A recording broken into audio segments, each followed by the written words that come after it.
What are you doing in my house?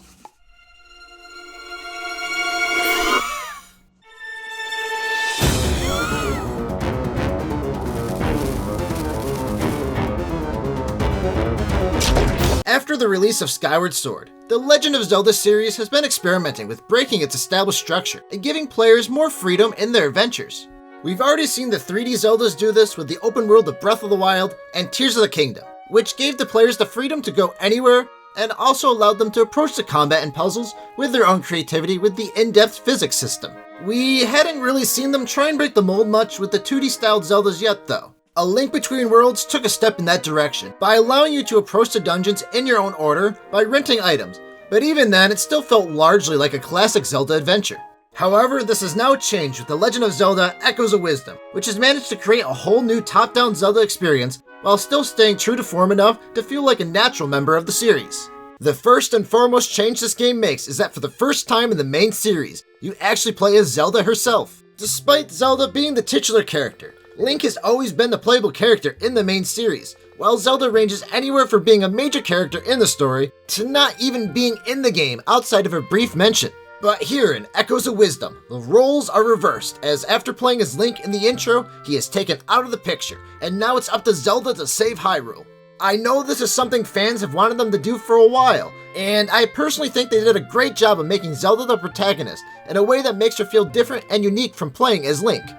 The developers could have given Zelda a sword and made her play exactly like Link in previous 2D games, but they decided to instead give her her own unique playstyle. At the beginning of the game, Zelda receives the Tri-Rod, which is the main tool you use in the game. You can't physically fight with the Tri-Rod, and instead you use it to magically create echoes. The echoes you can create are from various objects you come across and enemies you have defeated, and the arsenal you have at your disposal is ever growing as you progress through the game and discover more. This really changes up how combat feels in this game, as you have to strategize more as you largely just can't rush in attacking the enemies yourself, and have to rely on the tools and monsters you have to survive. There also isn't just one solution to any combat situation either, and it gives you the freedom to decide what echoes you prefer and experiment to create your own unique strategies. You can spawn in objects to throw at enemies, spam an army of weaker monsters at your foes, or create a team of monsters that complement each other's weaknesses. I definitely had a lot of fun testing out the different echoes and would constantly find new favorites. For example, once I realized the crows made enemies drop rupees, I started spamming them to make it essentially rain money. I wish I could do that in real life. Fly, my children, fly! Fly! I can pay off my mortgage! Even after beating the game, I'm still seeing and hearing from others about all sorts of different things you can do in the game with the echoes I never even thought of trying. There are limits with the Tri-Rod though, as you can only create so much based on how much power your ally Tri has, and different echoes have different costs. But as the game progresses, you do gain more power, and echoes become cheaper to create, so your limitations do get lessened, allowing you to create stronger echo combos. The Tri-Rod is not the only tool you have at your disposal. You also get the ability to move objects around by linking it to yourself with your ally Tri, which is often necessary for the puzzles, and often useful in combat, as you can grab both the enemy monsters and the echoes you create.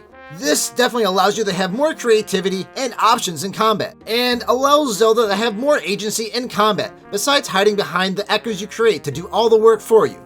It also allows for some interesting and creative ways to traverse around too, as you can follow the movements of what you're connected to as well. In addition to this, you also have the option to temporarily use Link's sword and other equipment you find, and fight enemies directly like him. This ability is certainly powerful, but you're limited on a timer and have to recharge the ability with either smoothies or defeating enemies from rifts, so you can't entirely rely on it. It's definitely an ability I like to use though when I've been in a pinch or when fighting against tougher enemies and bosses. There's also automatons you can get from the character Dampé, but to be honest, I didn't really use these much, so I don't have much to say there, and they're definitely super optional. Between all these abilities and tools, there's plenty of options in your arsenal for you to proceed through the game in your own unique way, and lets you use your own creativity in fighting the many enemies you come across in your adventure. Your new abilities don't just change up the combat, but also your traversal through the world as well. You can use your echoes to navigate around obstacles in your way, whether you need to make a bridge to get across a gap or a staircase to reach something up high. Although at first the game intentionally keeps you on a set path and prevents you from venturing too far, once it does open up, it really lets you test the boundaries with your echoes. While in older 2D Zeldas, you're generally stuck to the paths given to you and restricted from areas until you get a specific item, here you can just hop right over the treetops and cliffsides if you can figure out how to use your echoes to do so. It really opens up the game and makes you feel like you're clever and breaking the game to make your own path, even if it is what the developers intended. I like how it also makes you think a lot about verticality too, despite the game being from a top-down perspective. I think another thing that made it fun to test the boundaries is that the map in this game is a familiar place. I remember noticing in the reveal trailer that the map had a lot of similarities to A Link to the Past map, and although at first when I started the game I wasn't sure, I did eventually recognize that it was in fact the same map again. However, unlike A Link Between Worlds, which also reused the map from that game, it isn't almost an exact replica here, and some things have changed over time, and they have also expanded to new areas you never went to in those games, like Jabul Waters, the Farron Wetlands, and Eldin Volcano. I think it was definitely a clever idea to bring back an older map, as the echoes give you a new way to traverse through it, and adds to the fun of making shortcuts you couldn't do in the past.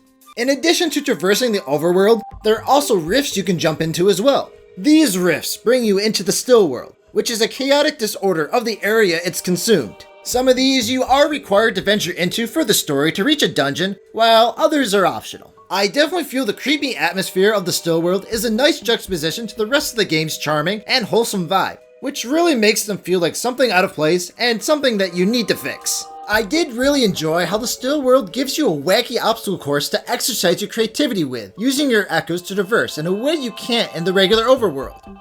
I also found the story of the game to be pretty charming too. I don't want to delve too deep into it, since I don't want to spoil things, but the general premise is Zelda and her new friend Tri have to work together to fix the rifts that are spreading across Hyrule, and save those caught in them, while imposters from the rift try and prevent you from doing so.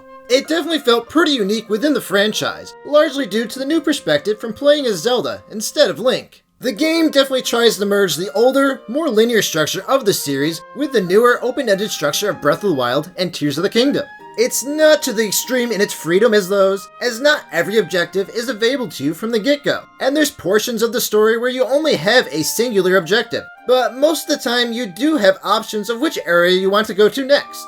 As a result, it did feel the story had a heavy emphasis on the mini-storylines for each area. Although, as I'm writing this, I'm kinda having the epiphany that a lot of the games in the series are structured like this. It definitely makes sense it's like that, so the story can be approachable no matter the order you go in, and it definitely adds to the whole grand adventure vibe. I wouldn't say the plot of this game is one of the best of the series, but all the storylines in this were pretty wholesome, and the stakes were high, so I was engaged through the entirety of all of it, and there definitely were some cool and memorable moments.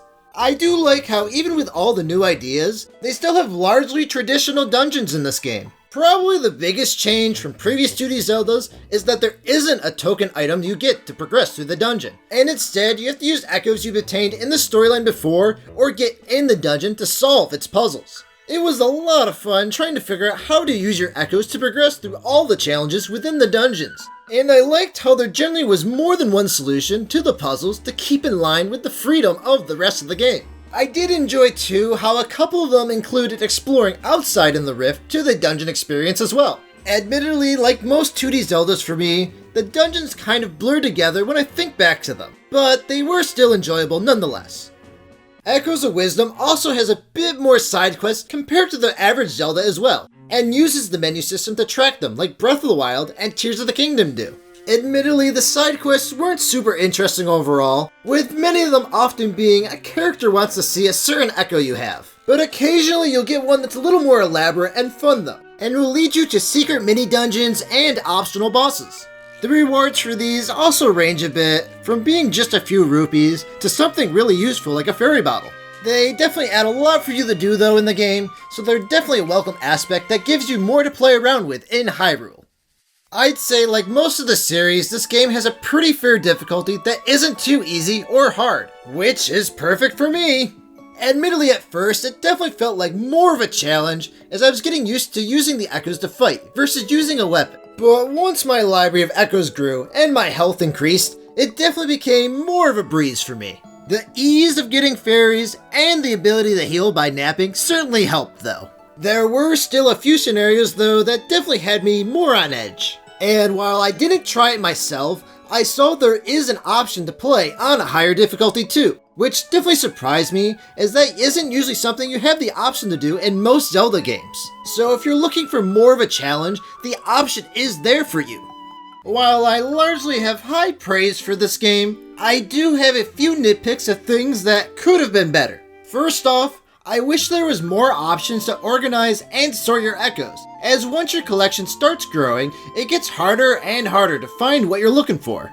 Some of the options they had are helpful, particularly most recently used and most used, but I do wish they could have included a way to mark your favorites too, and had even more categories. The 4 options they have are helpful still, but I know I definitely had to scroll through the list a bunch in the late game to try and find the echoes I was looking for. I also found how they did the dungeon maps to be a bit cumbersome. I'm not entirely sure how to explain why, but something felt off while navigating the map. And especially at first, I was always confused of what floor I was looking at. I eventually got the hang of reading it, and I get they were trying to experiment with it, but I felt they could have executed it better. I also sadly felt that the inclusion of horses for the first time in 2D Zelda felt a bit lackluster. I definitely appreciate the inclusion, but they didn't feel particularly useful at all. The map isn't big or open enough for you to really need a horse to travel around it, and the abundance of fast travel points kind of makes the extra speed you get with the horse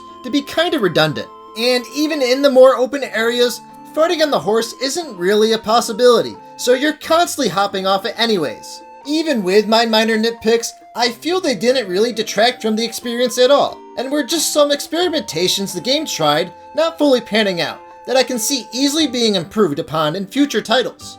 Overall, I felt The Legend of Zelda Echoes of Wisdom was a blast to play, and I greatly enjoyed the 33 hours and 4 minutes I spent with the game. Its experiment with a new style of gameplay definitely works out, and makes this into an incredibly unique gaming experience that still feels like a traditional Zelda game at its core, and not a spin-off. I definitely think all Zelda fans should give this game a go. And even if you haven't played the series, I think there's still a lot of fun to have.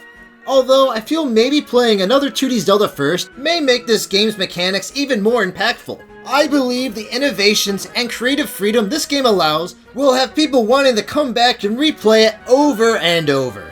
While I don't follow the speedrunning scene at all, I can imagine it's a blast experimenting with all the echoes to get through the game faster, and people will be discovering new things for years. I'm not sure if the developers at Nintendo plan on expanding the gameplay experience they made in this game in future 2D Zelda games, or if this is a one-off idea, but I know I'd be excited for another game like this. Either way, I believe this adventure will have a place in my heart like so many other games in the series do, and it will always be remembered as a standout title for how it reinvents the Zelda experience. Hope you all enjoyed the video. Would love to hear about your thoughts and experiences with the game in the comments. The Legend of Zelda is my favorite game series, and I'm glad I've finally got around to making a full video on one. I've been diving back into Tears of the Kingdom recently, and I'm hoping I can maybe finish it up this year so I can make a video on it too. Although I still have a lot left, and I have been going at a snail's pace, so who knows. I definitely want to revisit and talk about the rest of the series someday too. So if you're interested in seeing more Zelda, or the other variety of games I make videos about in the future, definitely summon an Echo to hit that subscribe button for you, and I hope to see you all more soon. Thanks for watching.